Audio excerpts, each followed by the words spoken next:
അപ്പോൾ ഗൈസ്, എൻ്റെ ആദ്യത്തെ റിവ്യൂ ആണ് നമ്മളെ ചാനലിൻ്റെ അകത്ത്. റിവ്യൂ എന്ന് പറയുന്നില്ല, റിവ്യൂ എന്ന് പറഞ്ഞാൽ വീഡിയോ കണ്ടു കഴിഞ്ഞാൽ ഞങ്ങൾക്ക് ഇത് റിവ്യൂ ആണെന്ന് തോന്നും. ഇത് എൻ്റെ ഒരു എക്സ്പീരിയൻസ്. ഞാൻ എടുത്ത വണ്ടിയിൽ ഞാൻ എന്തൊക്കെ കാര്യങ്ങൾ നോക്കി, എത്ര പൈസ കൊടുത്തെടുത്ത്, പിന്നെ ഇത് എടുക്കാൻ ഉദ്ദേശിക്കുന്നവർക്ക് എനിക്കറിയാവുന്ന പോലത്തുള്ളൊരു ടിപ്സ് എന്തൊക്കെ നോക്കിയിട്ട് വണ്ടി എടുക്കണം എന്നുള്ളത്. പിന്നെ ചിലർക്ക് ഈ വണ്ടീനോട് താല്പര്യം ഉണ്ടാവില്ല, അങ്ങനത്തെ ഒരു ദയവിധി വീഡിയോ കാണണ്ട.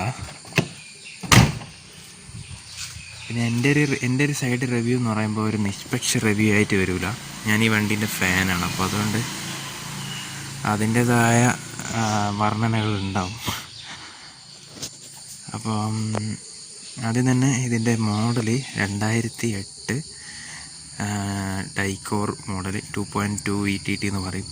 ഇതിൻ്റെ എൻജിനെ സംബന്ധിച്ച് ഇതിൻ്റെ ടോർക്ക് കാര്യങ്ങൾ, ഒരു മിനിറ്റ് ഒരു വണ്ടി അങ്ങ് പോട്ടെ, സൗണ്ട്. ഓക്കെ, ഇത് 2008 2.2 ലിറ്റർ VTT എൻജിനുള്ള വണ്ടിയാണ്. പിന്നെ ഇതിൻ്റെ എൻജിൻ്റെ ടോർക്കും അതൊന്നും എനിക്ക് പറയാൻ അറിയില്ല. നമുക്ക് ചെറിയൊരു പരിമിതമായ അറിവേ ഉള്ളൂ. പക്ഷേ ഇത് നോക്കി എടുക്കുന്ന സമയത്ത് ഞാൻ അറിയുന്ന ഒരാളെ കൂട്ടി പോയിട്ടാണ് വണ്ടി എടുത്തത്. കുറേ സഫാരി നോക്കി അവസാനം ഇഷ്ടപ്പെട്ട് എടുത്തൊരു മുതലാണിത് കേട്ടോ. അല്ലാണ്ട് പെട്ടെന്ന് ചാടി കയറി പോയി എടുത്തതല്ല, കുറേ വണ്ടി നോക്കിയിട്ട് അവസാനം കിട്ടിയതാണ്. അപ്പോൾ ഇതിൽ കാര്യമായി നിങ്ങൾക്ക് ഔട്ടർ ഇൻറ്റീരിയർ കാര്യമായിട്ട് ഇതിൻ്റെ പുറത്തെ ഭാഗങ്ങളൊന്നും ആയിരിക്കും ഒരു ഇഷ്ടപ്പെടാകയില്ലാത്ത ഒരു മോഡലാണ്. 2008 മുതൽ 12 വരെയാണ് തോന്നുന്നു ഡൈക്കോർ 2.2 ഇറങ്ങിയത്. അതിന് മുന്നേ 3 ലിറ്റർ ആയിരുന്നു. അപ്പോൾ 3 ലിറ്ററിൻ്റെ സ്റ്റെപ്പിനി കവറും ഫ്രണ്ടിലത്തെ എൻജിൻ മറ്റേ ഗ്രില്ലും ഇതൊക്കെ വ്യത്യാസമുണ്ട്. എൻ്റെ പേഴ്സണൽ ഇഷ്ടം 3 ലിറ്റർ വണ്ടിയാണ്. പക്ഷേ 3 ലിറ്റർ വണ്ടി കുറച്ചുകൂടെ പിക്കപ്പ് കുറവും, പിന്നെ അതുപോലെ 2007 ആകുമ്പോൾ പെട്ടെന്ന് തന്നെ റിന്യൂവലൊക്കെ എടുക്കുമല്ലോ. ഇത് തന്നെ ഇപ്പോൾ 2023 റിന്യൂവലാണ്. അപ്പോൾ അതിന് മുന്നേ ഒരുപാട് പണികൾ ഇതിനുണ്ട്. അപ്പോൾ ഇതിൽ ഞാൻ ശരിക്ക് എൻ്റെ ഒരു എക്സ്പീരിയൻസാണ് പറയാമെന്ന് പറഞ്ഞല്ലോ. അപ്പോൾ ഈ വണ്ടി എടുത്തിട്ട് ചില കാര്യങ്ങൾ എനിക്ക് മിസ്റ്റേക്ക് പറ്റിയിട്ടുണ്ട് നോക്കിയെടുക്കുന്നതിലും. പിന്നെ എൻ്റെ എന്താ പറയുക, പ്ലാൻസ്, ഞാൻ ഡോറടച്ച ഉള്ളെന്ന് പറയാം. ഇതാണ് ഇതിൻ്റെ ഒരു ഇൻറ്റീരിയർ. വളരെ ബേസിക് ആയിട്ടുള്ള ഇൻറ്റീരിയറാണ്. നമുക്ക് അത്രേ വേണ്ടൂ. നമുക്ക് വലിയ ആർഭാടൊന്നും ഇഷ്ടമില്ലാത്തത് കൊണ്ടും സ്റ്റാൻഡേർഡ് ഇഷ്ടമുള്ളത് കൊണ്ടും ഇത് തന്നെയാണ് ഇഷ്ടതും. ഇപ്പോൾ ഉള്ള ഈ സെറ്റപ്പ് നമ്മൾ ഉദ്ദേശിച്ചതിലും അപ്പുറമാണ്. പിന്നെ ഇതിലാകെ ഈ ഡാഷിൻ്റെ അകത്തുള്ളൊരു മിസ്റ്റേക്ക് എന്ന് പറയുന്നത്, അല്ലെങ്കിൽ നമുക്കൊരു ബുദ്ധിമുട്ടായിട്ട് തോന്നുന്നതെന്ന് പറയുന്നത്, നല്ലൊരു ടച്ച് സ്ക്രീൻ വെക്കണം എന്ന് ഉദ്ദേശിച്ച് കഴിഞ്ഞാൽ വെക്കാനൊരു സ്പേസ് ഇല്ല. ഇവിടെ AC വരുന്നതുകൊണ്ട് താഴെ ആണ് നമ്മളെ ഇപ്പോൾ ഉള്ള MP3 പ്ലെയർ വരുന്നത്, സ്റ്റീരിയോ. പക്ഷേ ചിലർ ഇതിൻ്റെ ഒരു പീസ് വരുന്നുണ്ട് ഇങ്ങനെ തന്നെ, അതായത് ഈ AC താഴെയും പിന്നെ ഇവിടെ ടച്ചും വരുന്നൊരു പീസ് വേറെ വരുന്നുണ്ട്. അത് നമ്മൾ കസ്റ്റം വാങ്ങേണ്ടി വരും. അപ്പോൾ അങ്ങനെയൊക്കെ ചെയ്യണമെന്നുണ്ട്. അപ്പോൾ ഇതിൽ എനിക്ക് വന്ന പ്ലാൻ മിസ്റ്റേക്ക് എന്ന് പറയുന്നത്, പുതിയതായിട്ട് മീൻസ് സെക്കൻഡ് ഹാൻഡ് വണ്ടി എടുക്കാൻ ഉദ്ദേശിക്കുന്നവരോട് ആദ്യം പറയട്ടെ, ഈ വണ്ടി വളരെ വിലക്കുറവിന് കിട്ടും. ഇപ്പോൾ 2009-10 മോഡലൊക്കെ നോക്കുകയാണെങ്കിൽ ഒരു 2.5 മുതൽ അല്ലെങ്കിൽ 2 മുതൽ 2.5 വരെയൊക്കെ കിട്ടും വണ്ടി. പക്ഷെ നമ്മൾ ഇങ്ങനത്തെ ഒരു വണ്ടി എടുക്കുമ്പോൾ എന്തായാലും ഒരു പഴയ വണ്ടിയായാൽ അതിനുള്ള പണികൾ പെൻഡിങ് ബാക്കി എന്തായാലും ഉണ്ടാവും. പൂർണ്ണമായും ഫുള്ള് പണിയെടുപ്പിച്ച ഒരു വണ്ടി കിട്ടുക എന്നുള്ളത് ഓരോരുത്തരുടെ ഭാഗ്യമാണ്. ഒരു തരി പണി പോലും ബാക്കിയില്ലാത്ത കംപ്ലീറ്റ് നീറ്റ് ആൻഡ് ക്ലീൻ വണ്ടി കിട്ടുക എന്നുള്ളത് ചിലരുടെ ഭാഗ്യം മാത്രമാണ്. അല്ലാണ്ട് എന്തായാലും ഒരു വണ്ടി എടുത്തു കഴിഞ്ഞാൽ ഫുൾ ചെക്കപ്പിന് കൊണ്ടുപോയാൽ ഒരു മിനിമം ഒരു 10-30 ഒരു 40 റുപ്യേൻ്റെ പണി എന്തായാലും നമ്മൾ കാൽക്കുലേറ്റ് ചെയ്യണം. അല്ലെങ്കിൽ നമ്മൾ അതിനുള്ള ഫണ്ട് ആദ്യം കീപ്പ് ചെയ്യണം. ഫസ്റ്റ് തന്നെ നമ്മൾ ടയർ നോക്കണം വണ്ടി എടുക്കുന്ന സമയത്ത്. എൻ്റെ ഒരു എക്സ്പീരിയൻസ് ആണ് ഞാൻ പറയുന്നത്. ഇതൊരു പ്രൊഫഷണൽ വേ ആയിരിക്കില്ല. ഫസ്റ്റ് തന്നെ ടയറാണ് നോക്കേണ്ടതെന്നൊക്കെ ചോദിക്കും. അങ്ങനെയല്ല, ടയർ നിങ്ങൾ എന്തായാലും വണ്ടി എടുക്കാൻ ഉദ്ദേശിക്കുകയാണെങ്കിൽ 4 ടയറും പോക്കാണെങ്കിൽ 4 ടയറും ഏകദേശം ഒരു 9 റുപ്യ വെച്ചിട്ടുള്ളൊരു ടയറാണ് എടുക്കുന്നതെങ്കിൽ, ഇപ്പോൾ യോക്കോം അങ്ങനത്തതൊക്കെ എടുക്കുകയാണെങ്കിൽ ഒരു 9-10 കൂട്ടുകയാണെങ്കിൽ 40 റുപ്യ വെറും ടയറിന് മാത്രം നിങ്ങൾക്ക് സ്പെൻഡ് ചെയ്യേണ്ടി വരും. അപ്പോൾ ഇങ്ങനത്തെ ഒരു വില കുറഞ്ഞൊരു വണ്ടി എടുക്കുന്ന സമയത്ത് പിന്നീട് നിങ്ങളിത് കണ്ടിന്യൂസ് ആയിട്ട് ഉപയോഗിക്കുക എന്നുള്ളൊരു ഉദ്ദേശത്തിലാണ് എടുക്കുന്നതെങ്കിൽ മാത്രം നിങ്ങൾ ടയറൊക്കെ സീനാക്കണ്ട. കാരണം നിങ്ങൾക്ക് എന്തായാലും കണ്ടിന്യൂസ് ആയി ഉപയോഗിക്കുന്ന ഒരു ഉദ്ദേശത്തിലായതുകൊണ്ട് ടയർ മാറ്റിയാൽ നിങ്ങൾ കണ്ടിന്യൂസ് ആയിട്ട് ഉപയോഗിക്കും. പക്ഷെ നിങ്ങളൊരു ഒരു വണ്ടി ഭ്രാന്തൻ ആണെങ്കിൽ, അതായത് മാറി മാറി വണ്ടികൾ ഉപയോഗിക്കുക, ഈ വണ്ടി പെട്ടെന്ന് മടുക്കുക, ചില വണ്ടികൾ മാറണമെന്ന് തോന്നുക, അങ്ങനെ തോന്നുന്ന ഒരാളാണെങ്കിൽ ഈ വണ്ടിക്ക് നിങ്ങൾ അധികം പൈസ കയറ്റി കഴിഞ്ഞാൽ പിന്നീട് നിങ്ങൾ വിൽക്കുന്ന സമയത്ത്, ഇപ്പോൾ ഒരു വർഷമൊക്കെ ഉപയോഗിച്ച് വിൽക്കുകയാണെങ്കിൽ നിങ്ങൾ അതുവരെ ഇതിനെ മേലെ കാറ്റുന്ന എല്ലാ പൈസയും നിങ്ങൾക്ക് നഷ്ടമായിരിക്കും. ഫോർ എക്സാമ്പിൾ ഇപ്പോൾ ടയറിന് ഞാൻ പറഞ്ഞല്ലോ, ടയർ ഇപ്പോൾ 4 ടയർ അത്യാവശ്യം ഓടാൻ ബാക്കിയില്ലാത്ത ടയറുള്ള വണ്ടി എടുത്താൽ നിങ്ങളിപ്പോൾ ഒരു 40 റുപ്യ കൊടുത്തിട്ട് വണ്ടീൻ്റെ മേലെ കയറ്റി, ഇപ്പോൾ 2 ലക്ഷത്തിന് നിങ്ങൾ വണ്ടി എടുത്ത് 40 റുപ്യ ടയറിൻ്റെ മേലെ കയറ്റി, എന്തായാലും ഒരു ചെക്കപ്പിൽ ചിലപ്പോൾ ഒരു engine oil change, filter change, പിന്നെ ഇൻ കേസ് സസ്പെൻഷൻ, AC-ൻ്റെ ചിലപ്പോൾ പണി ഉണ്ടാവും. ഇതൊക്കെ കൂടി ആകുമ്പോഴത്തേക്ക് ഏകദേശം 10-50 റുപ്യ അതുമാവും. അപ്പം എത്രയായി? ഒരു 90 റുപ്യ നിങ്ങൾക്ക് എക്സ്ട്രാ ചിലവ് വണ്ടീൻ്റെ മേലെ വരും. നമ്മൾ ഒരു മലയാളികൾ ചെയ്യുന്നൊരു എൻ്റെ ഒരു കൺസെപ്റ്റിൽ ഉള്ളൊരു മണ്ടത്തരം എന്ന് പറയുന്നത്, ഫുൾ ലോണൊക്കെ എടുത്തിട്ട് വണ്ടി വാങ്ങും. അതായത് നമ്മളെ കയ്യിലുള്ള കംപ്ലീറ്റ് പൈസയും വണ്ടി വാങ്ങുമ്പോൾ തന്നെ തീർക്കും. എൻ്റെ ഫോൾട്ടാണ് ഞാൻ പറയുന്നത്, ഞാൻ ചെയ്തത്. ഇപ്പോൾ 2.45-നാണ് ഞാൻ ഈ വണ്ടി എടുത്തത്. എല്ലാവരും പറയും 2.45-ന് 2008 മോഡൽ വണ്ടിക്ക് കൊടുക്കണ്ടല്ലോ. 2008 മോഡലാണ് ഈ വണ്ടി. 2.75 പറഞ്ഞ് 2.45-ന് നമ്മൾ എടുത്തതാണ്. അധികം നെഗോഷിയേഷൻ ചെയ്യാൻ നിന്നിട്ടില്ല. 2008 മോഡലിന് ഇത്ര കൊടുക്കണ്ട എന്നുള്ളത് അന്നേ പറഞ്ഞിരുന്നു എല്ലാവരും. പക്ഷെ നമ്മളിപ്പോൾ ഒരു ഓവർ നെഗോഷിയേഷൻ ചെയ്യുന്ന സമയത്ത് ഇത് നമ്മളും വെക്കേണ്ടതാണ് എന്നുള്ളൊരു കാര്യം ഓർക്കണമല്ലോ. അപ്പോൾ ഇത് വിൽക്കുന്ന ആക്കും എനിക്കും കൂടെ സാറ്റിസ്ഫൈ ആവുന്ന ഒരു എമൗണ്ടിൽ എത്തിച്ചതാണ്. 2.65 പുള്ളി പറഞ്ഞത്. ഞാൻ പറഞ്ഞ് 2.45-ന് അയാൾക്കും. ഇത് ഞാൻ ഒരു ഏജൻറ്റ് മുഖാന്തരം എടുത്താണ്. അപ്പോൾ നമുക്ക് ഡയറക്റ്റ് പാർട്ടിയായിട്ട് ഡീലില്ല. എന്നാലും നമ്മൾ പറയുന്നൊരു ഡീലുണ്ടല്ലോ, സംസാര രീതി. അതായത് നമ്മൾ അവരെയും മനസ്സിലാക്കുന്നത്, നമ്മൾ അവരും മനസ്സിലാക്കുന്നത്. 2,45,000-ന് വണ്ടി എടുക്കുന്ന സമയത്ത് അയാൾക്കും ഹാപ്പിയാണ്, എനിക്കും കുഴപ്പമില്ല. പക്ഷെ ഞാൻ ചെയ്തൊരു പൊട്ടത്തരം എന്ന് പറയുന്നത്, എൻ്റെ അന്നേരത്തുള്ള ഫണ്ട് മുഴുവൻ ഞാൻ ഇതിലങ്ങ് സ്പെൻഡ് ചെയ്ത്. അപ്പം ഇത് ചെക്കപ്പ് ചെയ്ത ശേഷം വരാനിരിക്കുന്ന പണികൾ എടുപ്പിക്കാനുള്ള പൈസ അന്നേരത്ത് ഞാൻ എന്ത് ചെയ്തില്ല, കണ്ടെത്തിയില്ല. മനസ്സിലായില്ല. ഒരു വർക്കുകൾ വണ്ടിക്കുണ്ടെങ്കിൽ, പെൻഡിങ് വർക്കുകൾ ഉണ്ടെങ്കിൽ അത് ഒറ്റയടിക്ക് മൊത്തം ചെയ്തെടുക്കുകയാണ് ഏറ്റവും ബെറ്റർ.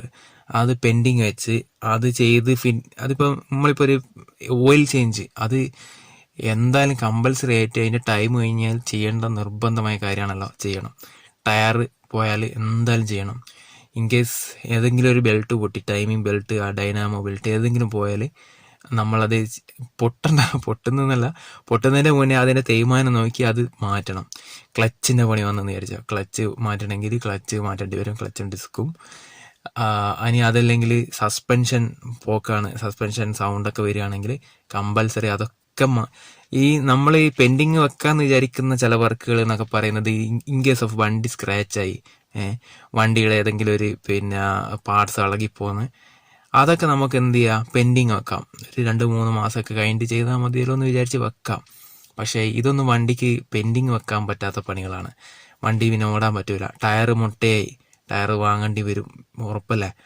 അപ്പം പിന്നെ ഇൻ കേസ് ഓഫ് ബൾബ് കാര്യങ്ങളൊക്കെ അടിച്ചു, ലൈറ്റും കാര്യങ്ങളൊക്കെ, എന്ത് ചിലവായിക്കോട്ടെ, നമ്മളെ കംപ്ലീറ്റ് പൈസ അങ്ങ് ഇതിൽ മേലെ കയറി കഴിഞ്ഞാൽ പിന്നീട് എല്ലാ മൈന്യൂട്ട് ആക്സസറീസിൻ്റെ പൈസയും നമുക്കതൊരു ബാധ്യതയായിട്ട് തോന്നും.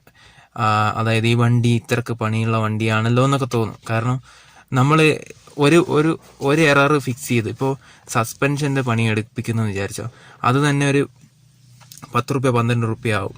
9 എൻ്റെ വണ്ടിക്കായത്. പക്ഷേ നിങ്ങൾ ഓരോ സ്ഥലത്തുള്ള വർക്ക്ഷോപ്പും അതിൻ്റെ സ്റ്റാൻഡേർഡും പിന്നെ പാർട്സിൻ്റെ അവൈലബിലിറ്റിയും ഒക്കെ അനുസരിച്ചിട്ട് പലയിടത്തിലെയും പാർട്സിൻ്റെ പൈസ എല്ലാം വ്യത്യാസം ഉണ്ടാവും. പക്ഷേ ടാറ്റയിൽ നിന്ന് തന്നെ എടുക്കുകയാണെങ്കിൽ വ്യത്യാസം ഉണ്ടാവില്ല. ടാറ്റയുടെ സ്പെയർ പാർട്സ് പോപ്പുലർ ടാറ്റയെന്ന് അല്ലെങ്കിൽ പിന്നെ ടാറ്റന്ന് ഡയറക്റ്റ് വരുത്തുന്ന പിന്നെ എന്താ പറയുക തേർഡ് പാർട്ടി ഡീലേഴ്സ് എന്ന് വാങ്ങിയാൽ നിങ്ങൾക്ക് അതേ സെയിം വിലക്ക് കിട്ടും. പിന്നെ നല്ല സർവീസ് ചെയ്യുന്ന കസ്റ്റം അല്ല, നമ്മളെ സാധാ വർക്ക്ഷോപ്പിൽ നിന്നാണ് ഞാൻ എടുപ്പിക്കുന്നത്. നമ്മൾ ഈ ടാറ്റയിൽ പോയി വെറുതെ നമ്മൾ എന്താ പറയുക ടാറ്റയിനുള്ള ഇഷ്ടം കുറയ്ക്കുന്നില്ല. കാരണം ടാറ്റ സർവീസ് സെൻറ്ററിൽ പോയി കഴിഞ്ഞാൽ ഫ്രം മൈ എക്സ്പീരിയൻസ് തന്നെ ഇത് ബാഡ് എക്സ്പീരിയൻസ് ആണ്. സർവീസ് സെൻറ്ററിൽ നിന്ന് ഇങ്ങനത്തെ ഒരു പഴയ വണ്ടിയൊക്കെ എടുത്ത് പോയി കഴിഞ്ഞാൽ അവർ നമ്മളെ കെയർ ചെയ്യാം. പ്രത്യേകിച്ച് ഇപ്പോഴത്തെ ഒരു അവസ്ഥയിൽ ട്രെൻഡിങ് ആയിക്കൊണ്ട് ടാറ്റയുടെ സഫാരി, ഹാരിയർ, പിന്നെ നെക്സോണ്, ഈ ടിയാഗോ, ടിഗോർ ഇതൊക്കെ ട്രെൻഡിങ് ആയിട്ട് പോകുന്ന സമയത്ത് നമ്മൾ ഈ വണ്ടി എടുത്ത് പോയി കഴിഞ്ഞാൽ അവരെ കെയറിങ് ഒക്കെ മോശമായിരിക്കും. എല്ലാ സ്ഥലത്തും അങ്ങനെയാണെന്ന് ഞാൻ പറയുന്നില്ല. എനിക്ക് രണ്ടിടത്തുള്ള അനുഭവം മോശമായിരുന്നു. അതുകൊണ്ട് ഫ്രം മൈ എക്സ്പീരിയൻസ് പിന്നീട് ഞാൻ ആ ബൈക്കിൽ പോയിട്ടില്ല. അതുകൊണ്ട് പുറത്തുള്ള വർക്ക്ഷോപ്പ് നല്ല മെക്കാനിക്കിനെ ആശ്രയിച്ച് കഴിഞ്ഞാൽ നിങ്ങൾക്ക് വണ്ടി ഒരു പ്രശ്നമില്ലാണ്ട് കണ്ടിന്യൂസ് ആയിട്ട് നമുക്ക് ചെക്കപ്പ് ചെയ്യാം. നമ്മൾക്കിട്ട് പണി തന്ന് വലപ്പിക്കുന്ന വർക്ക്ഷോപ്പുകാരെ കൊണ്ടല്ലേ പറയുന്നത്. നല്ല മനുഷ്യപ്പറ്റുള്ള നല്ല മനുഷ്യന്മാരെ വർക്ക്ഷോപ്പിൽ നോക്കി കണ്ടെത്താം. അത് നിങ്ങളെ മിടുക്ക് പോലെ ഇരിക്കും. പിന്നെ ഞാൻ പറഞ്ഞു വന്നത്, അപ്പോൾ നമ്മളിപ്പോൾ ഒരു സസ്പെൻഷൻ്റെ വർക്ക് എടുക്കുകയാണെങ്കിൽ ഒരു 10-12 റുപ്യ അതിന് കണക്ക് കൂട്ടാം. അപ്പോൾ ആ 12 റുപ്യ ഞാൻ പറഞ്ഞില്ലേ, ഇപ്പോൾ ഒരാൾ എന്നെ പോലത്തെ ഒരാളാണെങ്കിൽ വണ്ടി മൊത്തം പൈസ കൊടുത്ത് വാങ്ങി, ചിലപ്പോൾ അത് കടം കൊടുത്ത് വാങ്ങിയതായിരിക്കും, അല്ലെങ്കിൽ നമ്മൾ പകുതി ലോൺ ഇട്ടിട്ട് വാങ്ങിയതായിരിക്കും. അതൊരു കടയെ ആ ലോണ് നമ്മൾ അടക്കണം. പിന്നെ നമ്മൾ ഇപ്പോഴത്തെ ഒരു സിറ്റുവേഷനിൽ ഞാൻ ഫോണിൻ്റെ എയറോപ്ലെയിൻ മോഡാക്കട്ടെ, എൻ്റെ അടുത്ത് ഫോൾട്ടുകളാണ് മൊത്തം. ഓക്കെ, അപ്പോൾ ഞാൻ പറഞ്ഞു വന്നത്, ഈ സമയത്തുള്ള ഇപ്പോൾ ഈ കൊറോണയുടെ സിറ്റുവേഷനും കാര്യങ്ങളൊക്കെ ആയതുകൊണ്ട് തന്നെ എല്ലാവരുടെ അടുത്തും പൈസ വളരെ കുറവായിരിക്കും. വണ്ടി വേണം, പൈസ കുറവ്, ജോലിയില്ല, താൽക്കാലിക ജോലി, ഇതൊക്കെ വെച്ചിട്ടാണ് നമ്മൾ ഇങ്ങനത്തെ ഒരു വണ്ടിയൊക്കെ എടുക്കാൻ പോകുന്നതെങ്കിൽ ആദ്യം ഞാൻ പറയട്ടെ, ഇപ്പം നിങ്ങൾ ഈ വണ്ടി എടുക്കണ്ട. ഈ വണ്ടി പറയുന്നത് സഫാരി എടുക്കണ്ട. സഫാരി എടുത്തിട്ട് നിങ്ങളത് വെറുത്ത് വെക്കണ്ടെന്ന് വിചാരിച്ചിട്ടാണ് എടുക്കുന്നുണ്ടെങ്കിൽ നിങ്ങൾക്ക് ഈ വണ്ടി ഇപ്പോൾ ഒരു 2 ലക്ഷം ഉറുപ്പ്യക്ക് വണ്ടി എടുക്കുകയാണെങ്കിൽ 1 ലക്ഷം ഉറുപ്പ്യ നിങ്ങൾ പെൻഡിങ് വെക്കുക. അത് കണ്ടിന്യൂസ് വണ്ടിക്ക് വരാൻ സാധ്യതയുള്ള പണികൾ എടുപ്പിക്കാനാണ്. അത് 1 ലാക്ക് ഞാൻ വെക്കാൻ പറഞ്ഞത്, ചിലപ്പോൾ ഒരു 30,000 റുപ്യേൻ്റെ പണിയുണ്ടാവും. എന്തായാലും ഒരു 2008-2009 മോഡലൊക്കെ അത്രയും വർഷം പഴക്കമുള്ള വണ്ടിക്കൊക്കെ എന്തെങ്കിലും കംപ്ലൈൻറ്റ് എത്ര നീറ്റാക്കി കൊണ്ടു കിടന്നാലും ഉണ്ടാകുന്നുള്ളത് ഉറപ്പാണ്. നമ്മൾ കണ്ടിന്യൂസ് ചെക്കപ്പ് ചെയ്ത് കഴിഞ്ഞാൽ അതുപോലെ നമ്മൾ ഓടിക്കുന്ന എക്സ്പീരിയൻസിൽ മനസ്സിലാവും. പ്രീവിയസ് ഓണർക്ക് അയാൾ സ്വന്തം വണ്ടി ആയതുകൊണ്ട് മനസ്സിലാവണമെന്നില്ല, അപ്പോൾ വേറെ ആൾ ഓടിക്കുമ്പോഴാണല്ലോ അതിൻ്റെ ഫീലും കാര്യങ്ങളും വരിക. അപ്പോൾ അത് എൻ്റെ അടുത്ത് പറ്റിയ ഫോൾട്ടാണ് ഞാൻ പറഞ്ഞത്. അപ്പോൾ എനിക്ക് സസ്പെൻഷൻ്റെ പണി വന്നു കഴിഞ്ഞാൽ ഇപ്പോൾ 10,000 റുപ്യേൻ്റെ പണിയെടുപ്പിച്ച് അത് നമ്മൾ എങ്ങനെയൊക്കെയോ കണ്ടെത്തിയിട്ട് പണിയെടുപ്പിക്കും. സസ്പെൻഷൻ്റെ പണി കഴിയുമ്പോഴത്തേക്കായിരിക്കും നമുക്കിപ്പോൾ വേറെ എന്തെങ്കിലും പണി വരിക. അപ്പോൾ വണ്ടീൻ്റെ AC പോയി, AC-ൻ്റെ പണി വരുന്നത്. അപ്പോൾ നമ്മൾ വിചാരിക്കും, ഷടാ ഇതിപ്പോൾ ഒരു പണി കഴിഞ്ഞ് അടുത്ത പണി വരികയാണല്ലോ. പിന്നെ AC-ൻ്റെ പണി എങ്ങനെയൊക്കെയോ 2-3 മാസം കൊണ്ടൊക്കെ നമ്മൾ പൈസ ഒക്കെ സ്വരുക്കൂട്ടി ഫിക്സ് ചെയ്ത് വരുമ്പോഴത്തേക്കായിരിക്കും 2 ടയർ അല്ലെങ്കിൽ 4 ടയർ മുട്ടയായിരുന്നു മാറ്റേണ്ടി വരും. അതൊക്കെ കൂടെ ചടച്ച് ഇനിയിപ്പോൾ അടുത്ത വർഷം 2 വർഷം കൊണ്ട് റിന്യൂവൽ വരികയാണല്ലോ. ഇനിയിപ്പോൾ ഇനി പൈസ കയറ്റിയിട്ട് കയറിയുണ്ട്, ഇനിയിപ്പോൾ ഇത് വെക്കാം, ഇനി വണ്ടി വേണ്ട, ഇനി വെക്കുക, ഇതിനും കൊണ്ട് നടക്കൂല, ടാറ്റ നശിപ്പിച്ച എൻ്റെ ലൈഫ്, അങ്ങനത്തെ ഒരു ഫീല് വരും. അതായത് നമ്മൾ തന്നെ വരുത്തി വെക്കുന്ന ഒരു ദുരന്തമാണത്. പണി എടുപ്പിക്കുമ്പോൾ കംപ്ലീറ്റ് പണി, അതായത് A to Z വണ്ടി ചെക്കപ്പ് ചെയ്ത് ഒരു മിനിമം എന്താ പറയുക കണ്ടീഷനിലൊരു വണ്ടി എങ്ങനെ സെക്കൻഡ് ഹാൻഡ് പിന്നെ ഇറക്കിയെടുക്കുക എന്നുള്ള രീതിയിൽ വർക്ക്ഷോപ്പ് കയറ്റിയിടുക. ഒരു 2 മാസം വണ്ടി അവിടെ കിടന്നോട്ടെ. കംപ്ലീറ്റ് ടൈമിംഗ് ബെൽറ്റ് മുതൽ എല്ലാ കാര്യങ്ങളും എൻജിൻ സംബന്ധമായി ഇഞ്ചക്ടർ ക്ലീനിങ്, നിങ്ങൾക്കറിയാലോ എന്തൊക്കെ ഒരു കമ്പൽസറി ആയിട്ടൊരു ഡീസൽ വണ്ടിക്ക് നല്ലൊരു പിന്നെ പെർഫോമൻസിൽ കിട്ടാൻ വേണ്ടിയിട്ട് എൻജിൻ ഓയിൽ, പിന്നെ എയർ ഫിൽറ്റർ, പിന്നെ ഓയിൽ ഫിൽറ്റർ, ഡീസൽ ഫിൽറ്റർ, AC-ൻ്റെ ക്ലീനിങ്. ഇതിന് ഫിൽറ്റർ ഇല്ലാത്ത വണ്ടിയാണ്. അപ്പോൾ AC ക്ലീനിങ് ഒക്കെ എന്ന് വെച്ചാൽ കണ്ടൻസർ ക്ലീനിങ്, പിന്നെ റേഡിയേറ്റർ ക്ലീനിങ്, പിന്നെ നമ്മുടെ AC-യുടെ ഒരു കോയിൽ അങ്ങനെ എന്തോ ആണ് ഇതിൻ്റെ വരിക. എൻ്റെ പണി പെൻഡിങ് ആണ്, അതൊക്കെ ക്ലീൻ ചെയ്യിപ്പിക്കണം. പിന്നെ സസ്പെൻഷൻ എല്ലാ ബുഷുകളും മാറുക, പിന്നെ ബുഷ് മുതൽ മറ്റേ ടയർ ഓടൻ്റ് ബ്രേക്ക്, കാലിപ്പേഴ്സ് എല്ലാം നോക്കാം. പിന്നെ brake pad, front back shoes എല്ലാം നോക്കി മാറ്റാം. നല്ല ടയറുകൾ, 4 ടയറും അത്യാവശ്യം കുഴപ്പമില്ലാത്ത ഓൺ റോഡ് ഓഫ് റോഡോ നിങ്ങളെ താല്പര്യത്തിനനുസരിച്ചിട്ടുള്ള ടയറുകൾ മാറിയിടുക. എല്ലാ ലൈറ്റുകളും വർക്ക് ചെയ്യിപ്പിക്കുക. ഈ പിന്നെ അതുപോലെ ഇൻറ്റീരിയറിലെ അതുപോലെ ബോഡി ക്വാളിറ്റി പറയാൻ വിട്ടുപോയതാണ്. നമ്മളെ ഈ വണ്ടിയുടെ ഇന്ത്യൻ വണ്ടികളാണല്ലോ, അപ്പോൾ നമ്മളെ ഈ മെറ്റീരിയലും കാര്യങ്ങളൊക്കെ പെട്ടെന്ന് തുരുമ്പിടിക്കുന്ന സംഭവമാണ്. അത് പ്രത്യേകിച്ച് നമ്മൾ ഈ ഡോർ പാഡ്, ഇപ്പം ഞാൻ ഇതിൽ തന്നെ ഇരുന്നിട്ട് നിങ്ങൾക്ക് മടുക്കുന്നുണ്ടാവും. ഫസ്റ്റ് തന്നെ എല്ലാവരും നോക്കുക, ഈ ഡോർ പാഡ് അയച്ചിട്ടാണ് ഞങ്ങൾക്ക് കാണിച്ചു തരാം. ഈ ഒരു ഏരിയ അല്ലേ,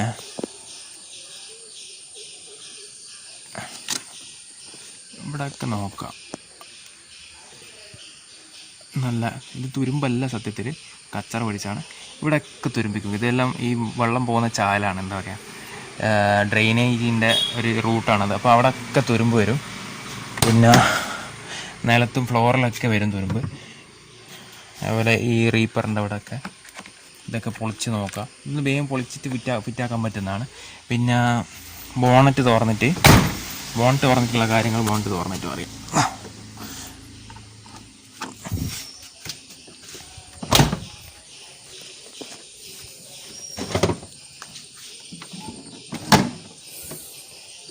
ആണ് ഇതിൻ്റെ എൻജിൻ റൂം. പിന്നെ ഇതിൽ നമുക്കറിയുന്ന കാര്യങ്ങൾ വളരെ കുറവാണ്. ഞാൻ പറഞ്ഞുതരാം, വണ്ടിനെ പറ്റി വലിയ അറിവൊന്നും ഇല്ലാത്തതുകൊണ്ട്. നമ്മളെ റേഡിയേറ്ററിൻ്റെ ഏരിയ ഇതാണ്. പിന്നെ ഇതിൻ്റെ ഓവർഫ്ലോവും, പിന്നെ നമ്മളെ റേഡിയേറ്ററിൽ വെള്ളം ഒഴിക്കാൻ പറ്റുന്ന സ്ഥലം, എയർ ഫിൽട്ടർ, പിന്നെ നമ്മളെ ഫ്യൂസ് ബോക്സും, പിന്നെ ബാറ്ററിയും ECM ആയിരിക്കും ഇത്.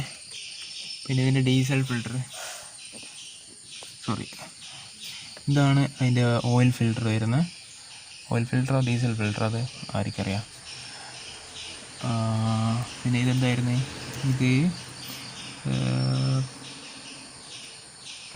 ഏതിൻ്റെ നമുക്ക് അറിഞ്ഞൂടാ.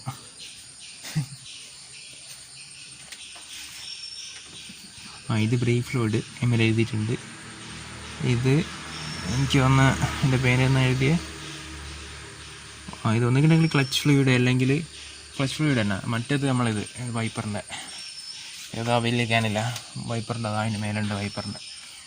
അപ്പം ഇതിൽ ഞാനിപ്പോൾ മാറ്റിയത് ബാറ്ററി മാറ്റിയിട്ടുണ്ട്, ടൈമിംഗ് ബെൽറ്റ്, പിന്നെ വാട്ടർ പമ്പിൻ്റെ പണി ഓൾറെഡി എടുത്തതായിരുന്നു. ടൈമിംഗ് ബെൽറ്റ്, ടെൻഷനർ, ഐഡ്ലർ എല്ലാ സെറ്റും മാറി ഏകദേശം ഒരു 9 റുപ്യേൻ്റെ പണി എടുപ്പിച്ചിട്ടുണ്ട്. പിന്നെ ബാറ്ററിക്ക് ഏകദേശം 4000 റുപ്യ ആയിട്ടുണ്ട്. ഓൾറെഡി ബാറ്ററി കൊടുത്ത് റീപ്ലേസ് ചെയ്ത്. എയർ ഫിൽറ്റർ മാറി, oil filter, diesel filter, oil change, പിന്നെ റേഡിയേറ്റർ കംപ്ലീറ്റ് ഡ്രെയിൻ ചെയ്ത് റേഡിയേറ്ററിൻ്റെ കൂളൻറ്റും വാട്ടറും എല്ലാം മൊത്തം ഫ്ലഷ് ചെയ്ത് ഒഴിവാക്കി നല്ല ഇത് ക്ലീൻ ചെയ്യാൻ കൊടുക്കണം റേഡിയേറ്റർ കഴിച്ചിട്ട്. ഇനി റേഡിയേറ്ററിന് എന്തായാലും തുരുമ്പ് വരും കേട്ടോ. ഇപ്പോൾ അധികം വണ്ടിക്കും കണ്ടിട്ടുണ്ട്. ഇതിൻ്റെ മേലെ ഒരു കവറിങ് വരുന്നുണ്ട്, ആ കവറിങ് പോയതുകൊണ്ടാണ്. പിന്നെ അതുപോലെ വണ്ടി എടുക്കുന്ന സമയത്ത് ഈ ബാഡ്ജിങ് കാര്യങ്ങളൊക്കെ ഉണ്ടോയെന്ന് നോക്കണം. 1, 2, 3, 4 ബാഡ്ജിങ് വരുന്നുണ്ട്. ഒന്ന് ഇതിൽ തന്നെ എംബഡായിട്ടാണുള്ളത്, സഫാരിൻ്റെ ഒരു സീരിയൽ കോഡ്. ഇത് പൊളിച്ചെടുക്കാൻ പറ്റില്ല, ബാക്കിയെല്ലാം ഇതിൻ്റെ മേലെ ഒട്ടിച്ചെടുത്താണ്. അപ്പോൾ അതൊക്കെ റീപെയിൻറ്റ് ചെയ്യുന്ന സമയത്തൊക്കെ വണ്ടി ഇടിച്ചിട്ടൊക്കെ ഉണ്ടെങ്കിൽ ഇതിലൊക്കെ മാറ്റം വരും. പിന്നെ ഇത് ചിലപ്പോൾ നമുക്ക് ഉണ്ടായിക്കോണമെന്ന് ഉണ്ടാവില്ല, നോക്കാം, ചിലപ്പോൾ ഉണ്ടായിരിക്കും. പിന്നെ ഇതിലൊക്കെ ഈ ഒരു ഏരിയ ഒക്കെ നിങ്ങൾക്ക് കണ്ടാൽ മനസ്സിലാവും. ഇൻ കേസ് ഓഫ് ചെറിയ ആക്സിഡൻറ്റ് ഫ്രണ്ടിലൊക്കെ ഉണ്ടായിട്ടുണ്ടെങ്കിൽ ഇവിടെയൊക്കെ ബൾജിങ് കണ്ട, ഇത് ചെറിയൊരു ഇടി ഇടിച്ചിരുന്നു ഫ്രണ്ട്. പിന്നെ അതുകൊണ്ടാണ് ഇതിൻ്റെ ഗ്രില്ലിൻ്റെ ഈ ഒരു സൈഡ് പൊട്ടി. അതുപോലെ തന്നെ ഇവിടെ ബൾജിങ്, ഇതൊക്കെ നമ്മൾ കണ്ടിട്ട് തന്നെ എടുത്താണ്, മേജർ അടി അല്ലാത്തതുകൊണ്ട്.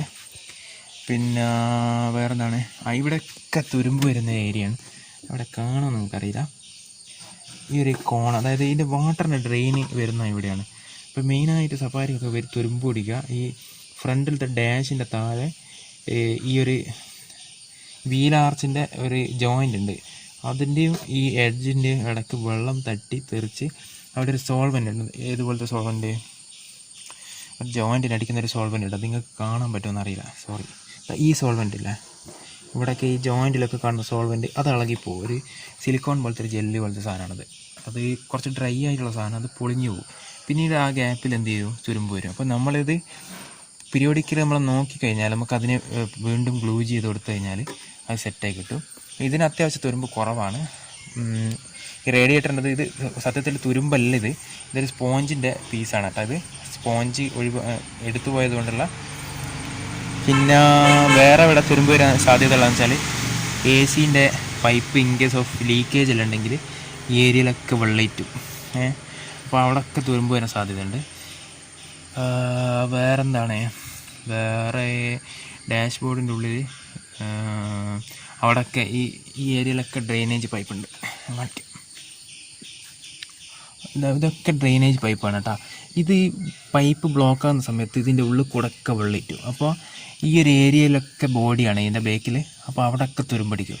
അപ്പോൾ അതൊക്കെ ശരിക്ക് നിങ്ങൾ വണ്ടി നോക്കുന്ന സമയത്ത് ഈ ഡ്രെയിനേജ് മൊത്തം ക്ലിയർ ആണെന്ന് നോക്കുക. പിന്നെ അതുപോലെ ഇവിടെ ഒരു കാർപ്പറ്റ് ഉണ്ട്. ഇതിൻ്റെ കാർപ്പറ്റ് ചെറുങ്ങനെ ഇപ്പോഴത്തെ പ്ലഗ് ചെയ്ത് നോക്കിയാൽ അതിൻ്റെ ഉള്ളിൽ തുരുമ്പുണ്ടെന്നറിയാം.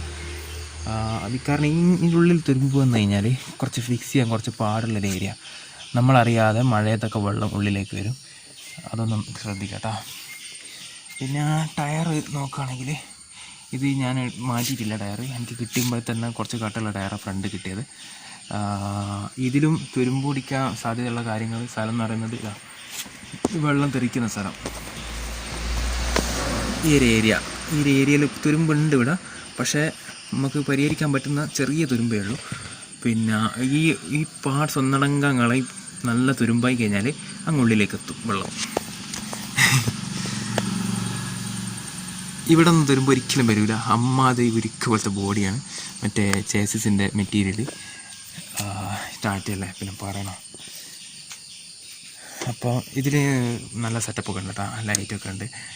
ഇത് പല ഭയങ്കര വണ്ടികളിലൊന്നും ഈ ഒരു ലിഫ്റ്റ് ചെയ്ത് വെക്കുന്ന ഇതിന് ഒടുക്കത്തെ വെയിറ്റ് അതെല്ലാം കൈകൊണ്ട് പൊന്തിച്ച് വെക്കുന്നതാണെങ്കിൽ നമ്മൾ കുറച്ച് ബുദ്ധിമുട്ട്. നമ്മൾ നല്ലൊരു റഷ് ടൈമിലൊക്കെ ഈ വണ്ടി വൈക്കൊക്കെ ആയിക്കഴിഞ്ഞാൽ ഈ ഹൈഡ്രോളിക്സിൽ ഇതിങ്ങനെ നിൽക്കുന്നത് എന്തൊരു ഉപകാരമാണെന്നറിയാം.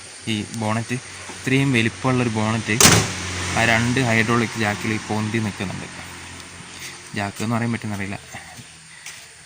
പിന്നെ ഇതിൻ്റെ ഇൻറ്റീരിയർ സ്പേസ് നോക്കാം. ഇവിടെ ഇരുന്ന് പോകുമ്പോഴുള്ള കംഫർട്ടാണ് ഗൈസ്. നമ്മളെ ഈ മന്ത്രിമാരും പിന്നെ ഈ MLA-മാരും MLA-മാരെന്ന് പറയുമ്പോൾ കേന്ദ്ര ഗവൺമെൻറ്റിൻ്റെ മിക്ക സ്ഥാനങ്ങളിലുള്ളവരും ഈ വണ്ടി ഉപയോഗിക്കുന്നത് രാഹുൽ ഗാന്ധി, അമിത്ഷാ, പിന്നെ അതുപോലെ നരേന്ദ്രമോദി, ഇവരൊക്കെ പണ്ടുള്ള മിനിസ്റ്റേഴ്സും കാര്യങ്ങളും എല്ലാവരും സഫാരി ഉപയോഗിക്കാൻ കാരണം എന്ന് പറയുന്നത് ഈ മിഡിൽ റോ സീറ്റാണ്. ഇവിടെയുള്ള സ്പേസ് നമുക്ക് കാല് വെച്ചാലും മുട്ട് തട്ടേണ്ടിയിട്ടുണ്ടെങ്കിൽ നമ്മളെ ഗ്രേറ്റ് ഖലീനെ പോലത്തെ നീളമുള്ള മനുഷ്യന്മാർക്ക് വരേണ്ടി വരും. ആയിട്ടാൽ സ്പേസാണ് തള്ളിവിടുന്നത്. ഞാൻ പറഞ്ഞല്ലോ, ഞാൻ ഇതിൻ്റെ ഫാനായതുകൊണ്ട് കുറച്ച് വർണ്ണനകൾ കൂടുതലായിരിക്കും. ഒരു നിഷ്പക്ഷത വിലയിരുത്തലായിട്ട് നിങ്ങൾ കാണണ്ട. പിന്നെ നല്ലൊരു TV ഒക്കെ വെച്ചാൽ സെറ്റായിട്ട് ഇരുന്ന് പോകാം. ഈ TV ഒക്കെ വളഞ്ഞും പൊളഞ്ഞൊക്കെ നിൽക്കുന്നുണ്ട്. TV ഒന്ന് സെറ്റാക്കണം. TVൻ്റെ കണക്ഷൻ സ്വിച്ച് ഇവിടെയാണ്.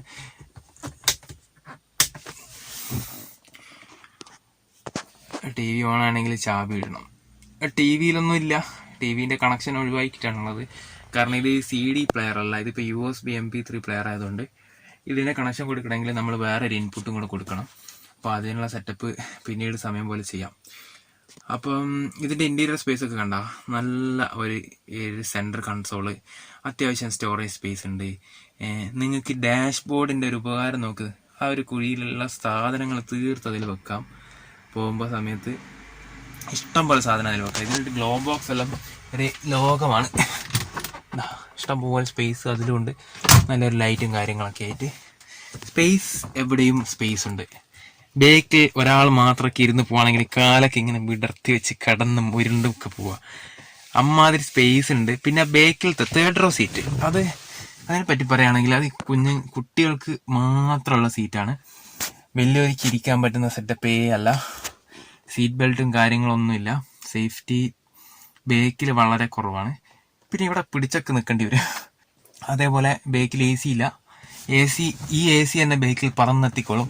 4 ഔട്ടർ വെൻറ്റുകളോടെ ഫ്രണ്ടിൽ നിന്ന് സക്ക് ചെയ്തിട്ടാണ് ഈ AC വരുന്നത്. ഫ്രണ്ടിൽ നിങ്ങൾക്ക് ഇവിടെ കാണാം AC-യുടെ സക്കിങ് പോർഷൻ. അതായത് ഫ്രണ്ടിൽ AC വലിച്ചെടുത്തിട്ടാണ് ഇപ്പുറത്തേക്ക് വിടുന്നത് എന്നാണ് അറിയാൻ കഴിഞ്ഞത്. ഇനിയിപ്പോൾ ഇതുവഴി വല്ലതും വരുന്നുണ്ടോന്ന് അറിയില്ല, AC രണ്ടും കൂടെ സെറ്റപ്പിൽ. അപ്പോൾ എന്തിനാണ് ഈ ഫ്രണ്ടിലൊരു സക്കിങ് പോയിന്റ് കൊടുത്തതെന്ന് അറിയില്ല. അപ്പോൾ ഇതിന്റെ സംവിധാനം എങ്ങനെയായാലും ഇത് പൊളി സംഭവമാണ്. ഇതിൽ 4 പേർക്കും സുഖമായിട്ട് AC കിട്ടും. ഇപ്പം ഇങ്ങനെ വെച്ച് കഴിഞ്ഞാൽ ഇവിടെ ഇരിക്കുന്ന 2 ആൾക്കും കിട്ടുകയും ചെയ്ത്, പിന്നെ ഏറ്റവും ബേക്കിലോട്ടേക്ക് കറക്റ്റ് സെറ്റ് ചെയ്ത് വെച്ച് കഴിഞ്ഞാൽ ബേക്കിലേക്കും കിട്ടും. അപ്പോൾ അതവിടെ വേറെന്താണ് ഇതിൽ പറയാനുള്ളത്? AC-യുടെ ഒരു സോക്കറ്റ്, AC-യുടെ ഒരു പോയിന്റ് ഇവിടെയുണ്ട്. പിന്നെ ഇവിടെ ഒരു ചെറിയൊരു സ്റ്റോറേജ്, മൊബൈലൊക്കെ ചാർജ് ചെയ്യാനൊക്കെ വെക്കാൻ. ഇവിടുന്ന് നമ്മളെ കണക്ഷൻ എടുത്ത് മൊബൈൽ ചാർജ് ചെയ്യാൻ വെക്കാം. പിന്നെ ഇവിടെ ഇതെന്താണ് ആസ്ട്രൽ, ഇത് നമുക്ക് പിന്നെ അതിൻ്റെ ആവശ്യമില്ലാത്തതുകൊണ്ട് അതൊരു യൂസേജ് അല്ല. പിന്നെ ഇതിൽ തുരുമ്പ് പിടിക്കാനുള്ള വേറൊരു ഏരിയ എന്ന് പറയുന്നത്, ഈ കാർപ്പറ്റൊക്കെ ഉണ്ടെങ്കിൽ കംപ്ലീറ്റ് പൊക്കി നോക്കാം. ഒരു നാണം വിചാരിക്കരുത്. ഏത് വണ്ടിയാലും കംപ്ലീറ്റ് ചെക്കപ്പ് ചെയ്യൽ നിങ്ങളുടെ ഉത്തരവാദിത്തമാണ്. എടുക്കുന്നതിൻ്റെ മുന്നേ ഈ സീറ്റിൻ്റെ നട്ടൊക്കെ നോക്കുക. ഫ്ലോർ വർക്ക് ഉണ്ടെങ്കിൽ ഈ നട്ടും കാര്യങ്ങളെല്ലാം തുരുമ്പിടിച്ചിട്ടുണ്ടാവും. പിന്നെ അതുപോലെ ഫ്ലോറിൻ്റെ ഫ്രണ്ട് ആക്സിലറേറ്ററിൻ്റെ അവിടെയൊക്കെ കാർപ്പറ്റ് പൊക്കി നോക്കണം. അവിടെയൊക്കെ തുരുമ്പ് വരെ ഞാൻ പറഞ്ഞല്ലോ, ഫ്രണ്ടിൽ നിന്ന് ചളിയടിച്ച് വരുന്ന തുരുമ്പ് അവിടെയൊക്കെ എത്തും. അതൊക്കെ നോക്കിയിട്ടില്ലെങ്കിൽ മഴക്കാലത്ത് നിങ്ങൾ ഉള്ളിൽ വെള്ളപ്പൊക്കം കാണാൻ പറ്റും. നിങ്ങൾ മഴത്തൊക്കെ ചളിയിലൊക്കെ അടിച്ച് വണ്ടി ഇട്ട് പോയി കഴിഞ്ഞാൽ ഉള്ളിൽ വെള്ളം എത്തും. തുരുമ്പ് പിടിച്ചിട്ടുള്ള വർക്ക് വണ്ടി വർക്ക്ഷോപ്പ് കൊടുത്തു കഴിഞ്ഞാലുള്ള ബുദ്ധിമുട്ട് എന്ന് പറയുന്നത്, ഇത് അവിടെ നിന്ന് കിട്ടാൻ കുറേ ദിവസങ്ങളെടുക്കും. പിന്നെ നമ്മളെ വെൽഡിങ്ങിന് പണിക്ക് കൊടുത്തു കഴിഞ്ഞാൽ വണ്ടി ചിലപ്പോൾ വൃത്തികേടായിട്ടായിരിക്കും കിട്ടുക. വെൽഡിംഗ് ഒക്കെ ഫിക്സ് ചെയ്ത് വരും. ഇതാ റീപ്പർ ഇപ്പം നമ്മളിപ്പം പൊളിച്ചിട്ടിട്ടാണ് കേട്ടോ, അതാണ് കാണുന്നത്. പിന്നെ ഇതിൽ സൈഡ് കൂളിങ് ഉണ്ട്, കൂളിംഗ് ഫിലിം. MVD സീനായതുകൊണ്ട് പൊളിച്ചിരുന്നു ഒരിക്കലും കൂളിംഗ് ഫിലിമിൻ്റെ. പിന്നെ പെട്ടെന്ന് ഈ പിടിക്കുന്നത് ഉണ്ടായിരുന്നല്ലോ, എന്തായിരുന്നു ഓപ്പറേഷൻ സ്ക്രീനിങ്ങോ അങ്ങനെന്തോരില്ല, ആ സമയത്ത് ഞാൻ പൊളിച്ചിരുന്നു. പക്ഷേ നിങ്ങൾ ഇതിൽ കണ്ടാൽ മനസ്സിലാവും, ഇത് തുറന്നിട്ടൊരു വെഹിക്കിളാണ്. ഭയങ്കര വലിയ ജാലകം പോലത്തെ സൈഡ് വിൻഡോവും പിന്നെ ഫ്രണ്ട് ഗ്ലാസും. അപ്പോൾ നമ്മളൊരു ഫാമിലി വണ്ടിയായിട്ടൊക്കെ പോകുന്ന സമയത്ത് വളരെ പ്രൈവസി കുറഞ്ഞൊരു വണ്ടിയാണ്. ഫോർച്യൂണറൊക്കെ ഉപയോഗിക്കുന്നവർക്ക് ഇങ്ങനത്തെ ഒരു വണ്ടി, ഒരു സ്പെയർ വണ്ടിയായിട്ടൊക്കെ എടുത്തു കഴിഞ്ഞാൽ ബുദ്ധിമുട്ടായിരിക്കും. കാരണം ഫോർച്യൂണറൊക്കെ കുറച്ച് ഹൈറ്റിലാണ് നമ്മളെ സ്പേസ്. ഇത് നമ്മളൊരു പിന്നെ ചെസ്റ്റ് വരുന്നത് ഈ ഒരു ലെവലിലായിരിക്കും. അപ്പോൾ നമ്മൾ അത്രയും ഉയരത്തിലും നമ്മളെ വല്ലാണ്ട് കാണുകയും ചെയ്യും. അപ്പം നമ്മളിപ്പോൾ ഒരു ഫാമിലി വണ്ടിയൊക്കെ പോകുമ്പോൾ ഒരു കുഞ്ഞൊക്കെ ഉള്ള സമയത്ത് നമുക്ക് അത്യാവശ്യം ഇടയ്ക്കൊക്കെ പാലൊക്കെ കൊടുക്കേണ്ടി വരുമല്ലോ. കുട്ടി ഫീഡിങ് സമയത്തൊക്കെ ഇതൊരു പ്രൈവസി പ്രശ്നമാണ്. അപ്പോൾ അതുകൊണ്ട് ഞാൻ പിന്നെയും സ്ക്രീന് ഒട്ടിച്ചാണ് ഫിലിം. അതിനിപ്പോൾ MVD പിടിക്കുന്ന സമയത്ത് പൊളിക്കാന്നല്ലാതെ വേറെ രക്ഷയില്ല. ഒട്ടിച്ചത് കൊണ്ട് നമുക്ക് ഉള്ളിൽ നിന്നൊരു ബുദ്ധിമുട്ടില്ല നോക്കാൻ, പക്ഷെ പുറത്തുനിന്ന് ചെറിയൊരു കൂളിങ് തോന്നും. പിന്നെ കൂളിംഗ് ഫിലിം നമ്മൾ ഒരിക്കലും ചെയ്യരുത് എന്നുള്ളത് സത്യമാണ്, സേഫ്റ്റി കുറവാണ്. പിന്നെ ഇത് ടാറ്റയുടെ വണ്ടി ആയതുകൊണ്ടുള്ളൊരു വിശ്വാസമാണ്, ഇത് സേഫ്റ്റി കുറച്ചും കൂടെ ഉണ്ടല്ലോ എന്നുള്ളത്. സഫാരി ആയതുകൊണ്ട് പ്രത്യേകിച്ചും. അപ്പം അതുകൊണ്ടാണ് ഞാൻ പിന്നെ ഗ്ലാസ്സിന് കൂളിംഗ് ഫിലിമും കൊട്ടിച്ചത്. പിന്നെ വേറെ ഇതിൽ അധികം പറയുമ്പോഴത്തേക്ക് ഇതിൻ്റെ ഫോണിൻ്റെ ബാറ്ററി ഇപ്പോൾ ചാർജ് ചെയ്യും. പിന്നെ ഇത് ഓടിച്ചിട്ടുള്ളൊരു റിവ്യൂ ഞാൻ ചെയ്യാം, പക്ഷെ ഇതിപ്പോൾ അതിന് മുതിരുന്നില്ല. ഇപ്പോഴത്തെ ഒരു കണ്ടീഷനിൽ വണ്ടി ഇങ്ങനെയാണ്. അത്യാവശ്യം കുഴപ്പമില്ല, വണ്ടി നമുക്ക് ഒരു ബുദ്ധിമുട്ടുണ്ടാക്കിയിട്ടില്ല. വണ്ടി അത്യാവശ്യം നല്ല പിക്കപ്പും ഉണ്ട്. ആരും സൈഡ് തരും വണ്ടിക്ക്. നമ്മളെ സഫാരിക്ക് റെസ്പെക്റ്റ് കൂടുതലാണ് മറ്റു വണ്ടികളെ അപേക്ഷിച്ചിട്ട്.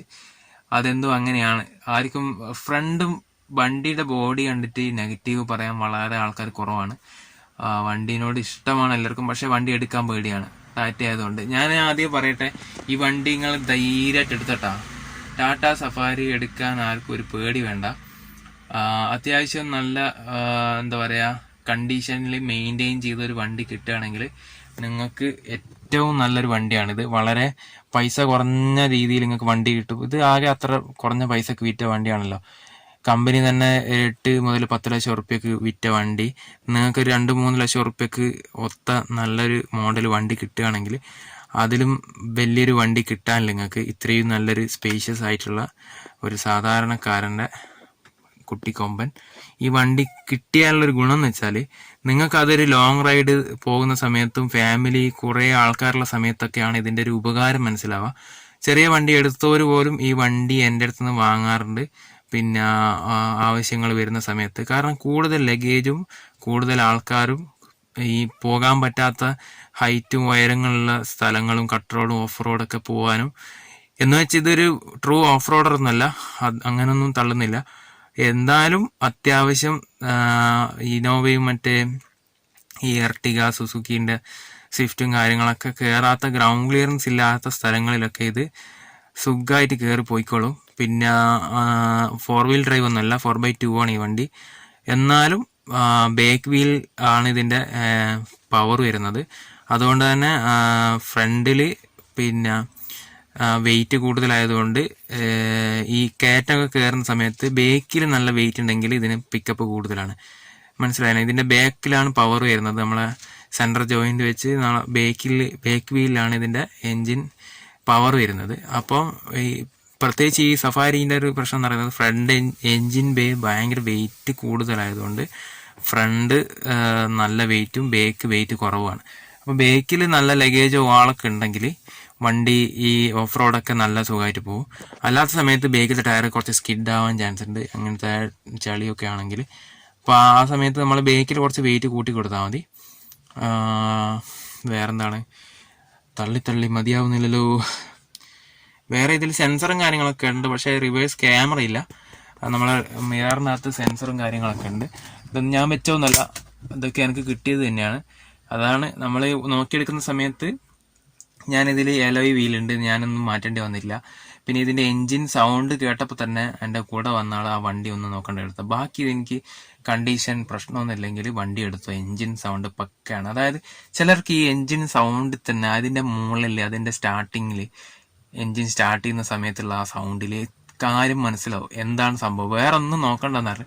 വണ്ടീൻ്റെ കുലുക്കം, പിന്നെ ഈ ഫ്ലോർ ഇല്ലായിരുന്നു, ഈ ഫ്ലോർ മാറ്റ് കാര്യങ്ങളൊന്നും ഇല്ലായിരുന്നു, ഫ്ലോർ പാച്ച് വർക്ക് ചെയ്യായിരുന്നു തുരുമ്പൊക്കെ. അപ്പോൾ അതിൻ്റെ ഒരു ഗ്രീസും കാര്യങ്ങളൊക്കെ അലങ്കോലപ്പെട്ടിട്ടായിരുന്നു വണ്ടി ഉള്ളത്. ഔട്ടറിൽ വണ്ടി അത്യാവശ്യം നീറ്റുണ്ട്, ചില ഏരിയയിൽ ഫുൾ പെയിൻറ് സ്ക്രാച്ചും കാര്യങ്ങളൊക്കെ ഉണ്ട്. പിന്നെ അതുപോലെ ടയർ ഫ്രണ്ട് മാത്രം പുതിയതും ബാക്കി ബാക്കിലത്തെ രണ്ടും ഒരു ആവറേജ് കണ്ടീഷനാണ്. പക്ഷെ എന്നാലും വണ്ടി പിന്നെ ബാക്കി കാര്യങ്ങൾ ഞാൻ പണിയെടുപ്പിക്കുന്നുണ്ടെങ്കിൽ എൻജിൻ വൈസ് ആൾ ഗ്യാരണ്ടി വന്ന്. അപ്പം ഞാൻ പിന്നെ ഒന്നും നോക്കിയില്ല, ഫ്ലഡ് എഫക്റ്റ് ഒന്നുമല്ല വണ്ടി. തുരുമ്പ് ഈ സ്വതവേ ഇതിന് വരുന്നതാണ്, ഫ്ലോറിൽ തുരുമ്പ് വരും. ഇതിനിവിടെ ഒക്കെ ബുഷ് ഉണ്ട്, ഇതിൻ്റെ അടിയിലൊക്കെ. ആ ബുഷൊന്നും ഇപ്പോൾ ഇട്ടിട്ടില്ല ഞാൻ, എന്നും തുരുമ്പ് വരാൻ ചാൻസ് ഉണ്ട്. ഈ ഫ്ലോറിനടിയിൽ 2 ഡ്രെയിനിങ് ബുഷ് ഉണ്ട്, ആ ബുഷ് മാറിയിടണം. ഇടക്ക് ദ്രവിച്ച് പൊട്ടിക്കഴിഞ്ഞാൽ ഈ വെള്ളം നമ്മൾ ഓട്ടത്തിൽ നല്ലോണം അടിച്ചിട്ട് ഉള്ളിലേക്ക് തെറിക്കും. അപ്പോൾ നമ്മൾ ഫ്ലോർ മാറ്റ് ഇട്ടതിൻ്റെ അടിയിൽ ഒരു സ്പോഞ്ച് ഷീറ്റ് ഉണ്ട്, ആ സ്പോഞ്ച് ഷീറ്റ് അങ്ങനെ തന്നെ പുതിർന്ന് കിടക്കും, അങ്ങോളം ഫ്രണ്ട് വരെ കണക്റ്റഡ് ആണത്. അത് നമ്മൾ അറിയാതെ അടിയിൽ ഇങ്ങനെ നനവ് ഇങ്ങനെ പടർന്ന് നമ്മൾ ഡെയിലി ഒരു വെള്ളത്തിൽ കൂടെ ഒക്കെ ചാടിച്ച് മറിച്ച് പോകുന്ന ആളാണെങ്കിൽ ഇത് നല്ല വെള്ളമായിട്ട് അടിയിൽ, പിന്നെ വെള്ളം പോലെ തന്നെയാണല്ലോ സ്പോഞ്ച് ഷീറ്റ് ഫുള്ള് നനഞ്ഞ് കിടക്കുകയാണെങ്കിൽ അത് വെള്ളം കെട്ടി നിൽക്കുന്ന പോലെ തന്നെ അത് പിന്നെ ഫ്ലോറിൽ തുരുമ്പ് വരുത്തും. ആ തുരുമ്പ് പിന്നെ കൂടി നമ്മളെ ഈ സീറ്റ് ഫിക്സ് ചെയ്തിരിക്കുന്ന ആ ഒരു ഏരിയ ഹോള് പിന്നെ അതൊക്കെ തുരുമ്പ് പിടിച്ച് ത്രെഡും കാര്യങ്ങളൊക്കെ പോയി, നട്ടും കാര്യങ്ങളൊക്കെ തുരുമ്പായി. അങ്ങനെ നമുക്ക് ചില സമയത്ത് പരിഹരിക്കാൻ പറ്റാത്ത രീതിയിലായി മാറും. അതിനൊക്കെ നല്ല മെനക്കേട് വേണ്ടി വരും. അപ്പോൾ ഇടയ്ക്ക് ഈ ഫ്ലോർ മാറ്റൊക്കെ ഒന്ന് പൊക്കി ബുഷും കാര്യങ്ങളൊക്കെ ഉണ്ടോ നോക്കാം. പിന്നെ വേറെ എന്താണ്, വേറെ നിങ്ങൾക്ക് ബാക്കി കാര്യങ്ങളൊക്കെ അടുത്തൊരു വീഡിയോയിൽ ഞാൻ എന്ത് ചെയ്യാം, ഡ്രൈവിംഗ് വീഡിയോയിൽ കുറച്ചും കൂടെ അറിയുന്ന കാര്യങ്ങൾ പറയാം. ഞാൻ ഇതിൽ കുറേ കാര്യങ്ങൾ പറഞ്ഞതൊക്കെ നിങ്ങൾക്ക് പൊട്ടത്തെറ്റായിട്ടൊക്കെ തോന്നാം. പറഞ്ഞല്ലോ, ഞാൻ എൻ്റെ വണ്ടീൻ്റെ ഒരു ഭ്രാന്തുണ്ട്. ഈ സഫാരിനോട് ഒരു വർഷങ്ങളായിട്ടുള്ള പ്രണയമുണ്ട്, ഇഷ്ടമായിരുന്നു ഈ വണ്ടി എടുക്കണം എന്നുള്ളത്. എനിക്ക് തോന്നുന്നു 2007 നമ്മളെ സഫാരീൻ്റെ 2007 മോഡൽ ആഡ് ഉണ്ട്, ഒരു അഡ്വർടൈസ്മെൻറ്റ്. ഈ സഫാരി ഇങ്ങനെ ചാടി വരുന്നൊരു പരസ്യമുണ്ട്. ആ പരസ്യം കണ്ടതിന് ശേഷമാണ് ഈ സഫാരിയോടുള്ളൊരു ഇഷ്ടം കൂടിയതെന്ന് സത്യം പറയാം. ആ പരസ്യത്തിന് ശേഷമാണ് ഇതിനോടുള്ളൊരു ശ്രദ്ധയും ആകർഷണം കൂടിയത്. നമ്മളെ TV ചെരിഞ്ഞിട്ടില്ല, സ്ട്രെയിറ്റ് ആക്കണം.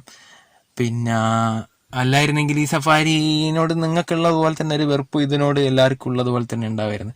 ആ ടാറ്റേൻ്റെ സാധനമാണല്ലോ, എടുത്താൽ പണി കിട്ടും, അങ്ങനെ ഒരു ചിന്തയായിരുന്നു. പക്ഷെ ഇതിൻ്റെ ഒരു കംഫർട്ടും ഇത് ഓടിച്ച് ഞാൻ ഒരുപാട് വണ്ടി ഓടിച്ചിട്ടുണ്ട്. ഇതിൻ്റെ ഒരു ഡ്രൈവിംഗ് പൊസിഷൻ, നമുക്കുള്ള ഒരു കമാൻഡിങ് പൊസിഷനാണ് ഇതിൻ്റെ ഡ്രൈവിംഗ് പൊസിഷൻ. ഒരു സ്ഥലം കാണാണ്ട് എന്താ പറയുക, ഒരു ബ്ലൈൻഡ് സ്പോട്ട് എന്ന് പറയുന്നൊരു ഏരിയ ഇതിനില്ല. നമ്മൾ ഓൾറെഡി ബ്ലൈൻഡ് സ്പോട്ട് മിററും വെച്ചിട്ടുണ്ട്. അപ്പോൾ നിങ്ങൾക്ക് ഈ ഫെൻഡർ മിറർ കൂടി നിങ്ങൾക്ക് തന്നെ ഇപ്പം തന്നെ കാണാം. ഇതിൻ്റെ ആ ഒരു ഫെൻഡറും കാര്യങ്ങളൊക്കെ നിങ്ങൾക്ക് കറക്റ്റ് കവർ ചെയ്ത് കിട്ടും. ഫ്രണ്ട്, അതായത് ലെഫ്റ്റ് സൈഡ് ഗ്ലാസ്സിൽ മിററിൽ ഫെൻഡറിൻ്റെ ഏരിയ കിട്ടും. റൈറ്റ് സൈഡിലുള്ള 2 സ്പ്ലിറ്റ് ഗ്ലാസ് ആണല്ലോ അതിൻ്റെ ഇപ്പുറത്ത് ഫെൻഡറും കിട്ടും, അപ്പുറത്ത് ഫ്രണ്ടിലത്തെ ബമ്പർ കംപ്ലീറ്റ് അങ്ങോളം കിട്ടും. അപ്പോൾ അതിനെക്കുറിച്ചുള്ള ഗുണം എന്ന് വെച്ചാൽ നമ്മളിപ്പോൾ ഒരു ഫ്രണ്ടിൽ അടുപ്പിച്ചൊക്കെ റിവേഴ്സ് വളക്കാനൊക്കെ ഈ വണ്ടി വളക്കാൻ കുറച്ച് ബുദ്ധിമുട്ടാണ്. ചിലർ വിചാരിക്കും സ്കോർപ്പിയോ ഒക്കെ ഉപയോഗിക്കുന്ന പോലെ ഇത് ഉപയോഗിക്കാം. സ്കോർപ്പിയോനെക്കാളും നീട്ടണ്ട കേട്ടോ ഈ വണ്ടി. അപ്പോൾ ഈ വണ്ടി ടേണിങ് റേഡിയസ് ഒക്കെ പിന്നെ കൂടുതലാണ്. അപ്പോൾ വളച്ച് എടുക്കാൻ കുറച്ച് പ്രയാസമാണ്. ഇപ്പം ചെറിയൊരു യൂ ടേണൊക്കെ അടിക്കുന്ന സമയത്ത് 2 പ്രാവശ്യമൊക്കെ വളക്കേണ്ടി വരും. അത് അന്നേരത്തൊക്കെ നിങ്ങൾ മുഷിയാൻ പാടില്ല. ഈ വണ്ടി അങ്ങനെയാണ്. ഇത് ഉപയോഗിക്കണമെങ്കിൽ കുറച്ചൊരു ക്ഷമയും കുറച്ചൊരു എന്താ പറയുക, ഈ വണ്ടി ഒരു സ്പീഡ് പോകുന്നൊരു പിക്കപ്പ് സ്പീഡുള്ള ഒരു വണ്ടിയൊന്നുമല്ല. അപ്പോൾ ചില വണ്ടി പ്രാന്തന്മാരുടെ ഒരു അവസ്ഥ എന്ന് പറയുന്നത് ചേസിങ് മെൻറ്റാലിറ്റിയാണ്. അപ്പോൾ ഒരാൾ പിന്നെ നമ്മളെ ബുദ്ധിമുട്ടാക്കി പോയി കഴിഞ്ഞാൽ അയാളെ ഓടിച്ചിട്ട് പിടിക്കുക, അങ്ങനത്തെ റൈഡിന് പറ്റിയതേ അല്ല ഇത്. പക്ഷെ എന്ന് വെച്ച് നമ്മൾ ആർക്കും ഇട്ടിട്ട് നമ്മളെ ഇടങ്ങാറാക്കി പോകാനും പറ്റൂല. ഇത് ചേസ് ചെയ്ത് കഴിഞ്ഞാൽ ചേസ് ചെയ്ത പോലെ ഇരിക്കും, ആരെയും ഓടിച്ച് പിടിക്കാൻ പറ്റുന്ന വണ്ടി തന്നെയാണ്. പക്ഷെ എന്നാലും നമ്മളെ ഈ ബോഡി റോളുള്ള വണ്ടി ആയതുകൊണ്ട് വളരെ ശ്രദ്ധിച്ച് ഓടിക്കേണ്ട ഒരു വണ്ടിയും കൂടിയാണ് ഈ വീശുന്ന സമയത്തും. പക്ഷെ ഈ വീശലില് മറ്റ് ഏത് സഫാരി, മറ്റ് സ്കോർപ്പിയോ, ബൊലേറോ, പിന്നെ അതുപോലെ ഈവൻ ഫോർച്യൂണർ, ഈ വണ്ടികൾക്കൊക്കെ ബെറ്റർ ആണ് ഈ വീശാൻ കേട്ടോ. ഇത് വീശാൻ ഉദ്ദേശിക്കുന്നത് ടേണിങ്ങിൽ ഒരു പേടിയും പേടിക്കാണ്ട് കംഫർട്ടായിട്ട് നിങ്ങൾക്ക് ഓടിച്ചു കൊണ്ടുപോകാൻ പറ്റും പറപ്പിച്ച്. പക്ഷേ ഞാൻ പറഞ്ഞല്ലോ, ഈ വണ്ടി ഒരു പറപ്പിച്ചിനുള്ള വണ്ടിയല്ല. ഇതൊരു കംഫർട്ട് ഡ്രൈവിങ്, പിന്നെ ഒരു സ്മൂത്ത് ആയിട്ട് ആ റോഡ് നോയ്സ് ഒക്കെ ഇങ്ങനെ കേട്ട് മെല്ലെ ഒരു പതിഞ്ഞ് ഒരു രാജാവിൻ്റെ തൊട്ട് ഇങ്ങനെ വിളിച്ച് കൊണ്ടുപോകാൻ പറ്റുന്ന ഒരു വണ്ടിയാണ്. അല്ലാണ്ട് ഈ സ്പീഡ് ഡ്രൈവിങ്ങിന് ഈ വണ്ടി ഉപയോഗിച്ച് കഴിഞ്ഞാൽ ഇതിൻ്റെ എല്ലാ പാർട്സിനും നിങ്ങൾ ഓവർ പ്രഷർ കൊടുത്ത് അത് ക്ലച്ചിന്, ബ്രേക്ക്, നമ്മൾ പെട്ടെന്ന് സ്പീഡ് പോകുന്ന സമയത്ത് ബ്രേക്ക് പെട്ടെന്ന് അപ്ലൈ ചെയ്യേണ്ടി വരും. ടയർ നമ്മൾ കുണ്ടും കുഴിയൊന്നും നോക്കൂല, സ്പീഡ് പോകുന്ന സമയത്ത് സസ്പെൻഷൻ അത് പണി വരും. നിങ്ങൾ എത്രത്തോളം ഈ വണ്ടീനെ നമ്മൾ എന്താ പറയുക ബുദ്ധിമുട്ടിക്കുന്നു, അതിനനുസരിച്ച് നമ്മളെ കീശ കാലിയാവും. കാരണം ഓരോ പിന്നെ നിങ്ങൾ റെക്ലെസ് ഡ്രൈവിങ്ങിലും ഓരോ പാർട്സിന് നിങ്ങൾ അത് എന്താ പറയുക ബുദ്ധിമുട്ട് വരുത്താണ്, തേയ്മാനം കൂടുതൽ വരുത്താണ്. അപ്പം നിങ്ങൾക്ക് വരാനുള്ള പണിയുടെ ചാൻസ് കൂടി വരികയാണ്. ഇതിൻ്റെ ഒരു റൈഡിങ് എന്ന് പറയുന്നത് സ്മൂത്ത് ഡ്രൈവ് ചെയ്യുക, സ്മൂത്ത് ഗിയർ ഷിഫ്റ്റിങ്, സ്മൂത്ത് പിന്നെ ബ്രേക്കിങ്, സ്മൂത്ത് പിക്കപ്പ്, ആക്സിലറേഷനൊക്കെ കൊടുക്കുന്ന സമയത്ത് അങ്ങനെ നമ്മൾ ഈ ആക്റ്റീവയും ആക്സസ് ഒക്കെ സ്കൂട്ടറൊക്കെ മുരണ്ടുന്നതിൻ്റെ തൊട്ട് ആക്സിലറേഷൻ അങ്ങനെ തന്നെ ഒറ്റയടിക്ക് 100-ലൊക്കെ എത്തിക്കുന്ന പരിപാടിയൊക്കെ നിർത്തുക. അപ്പോൾ ഇതൊക്കെയാണ് ഇതിൽ ഞാൻ കുറേ പേരുടെ അടുത്ത് നിന്ന് കിട്ടിയ ടിപ്സുകളൊക്കെയാണ്. അപ്പോൾ ഈ വണ്ടി അങ്ങനെയൊക്കെ ഉപയോഗിക്കണം, എന്നാലേ നിങ്ങൾക്ക് ഇത് കണ്ടിന്യൂസ് ആയിട്ട് മെയിൻറ്റെയിൻ ചെയ്ത് കൊണ്ടുപോകാൻ പറ്റൂ. അല്ലാണ്ട് ഇത് എടുത്ത 1ാമത്തെ മാസം തന്നെ ഇത് നിർത്തിപ്പൊരിക്കുന്നതിനോട്ട് വണ്ടി അങ്ങനെ എടുത്ത് മറിച്ച് ഓടിച്ചൊക്കെ കഴിഞ്ഞാൽ നിങ്ങൾക്ക് അതിനുള്ള പണികൾ വെയിറ്റ് ചെയ്ത് നിൽക്കുന്നുണ്ടാവും. അപ്പോൾ അത്രയും കാര്യങ്ങൾ നിങ്ങൾ ഇത്രയും കേട്ട് ശ്രവിച്ച് നിന്നിട്ടുണ്ടെങ്കിൽ നിങ്ങൾക്ക് എന്താ പറയുക പ്രത്യേക കഴിവുണ്ടെന്ന് ഞാൻ പറയുകയാണ്. കാരണം ഒരു സഫാരി ഭ്രാന്തന്റെ തള്ളുകളാണ് ഇതെല്ലാം. പക്ഷെ എന്നാലും നിങ്ങൾക്ക് വണ്ടി എടുക്കാൻ പോകുന്ന എനിക്ക് ഇതൊരു കോൺഫിഡൻസും ഒരു ടിപ്പും ആയിരിക്കും എന്ന് ഞാൻ ഉറപ്പിച്ച് പറയുന്നത്. കാരണം വണ്ടി എടുക്കാൻ പോകുന്ന ധൈര്യമായിട്ട് സഫാരി എടുത്തോ, ഞാനൊന്നും പറയൂല, എടുത്തോ. കാരണം നിങ്ങൾക്ക് അതിനുള്ള ഇഷ്ടമുള്ളത് കൊണ്ടാണല്ലോ നിങ്ങൾ ഈ വണ്ടീനോട് നോക്കുന്നത്. പിന്നെ ഒരു പരീക്ഷണത്തിനാണെങ്കിൽ നിങ്ങൾ ഉള്ള പൈസയും കൂടെ കളഞ്ഞിട്ട് ഈ വണ്ടി എടുക്കുകയാണെങ്കിൽ എടുക്കരുത്. എടുത്തിട്ട് ടാറ്റനോട് ഉള്ള ഇഷ്ടം കൂടെ നിങ്ങൾ കളയരുത്. അതുകൊണ്ട് അത് നിങ്ങൾ ശ്രദ്ധിച്ചോളാം. അപ്പോൾ അത്രയും കാര്യങ്ങൾ മതി.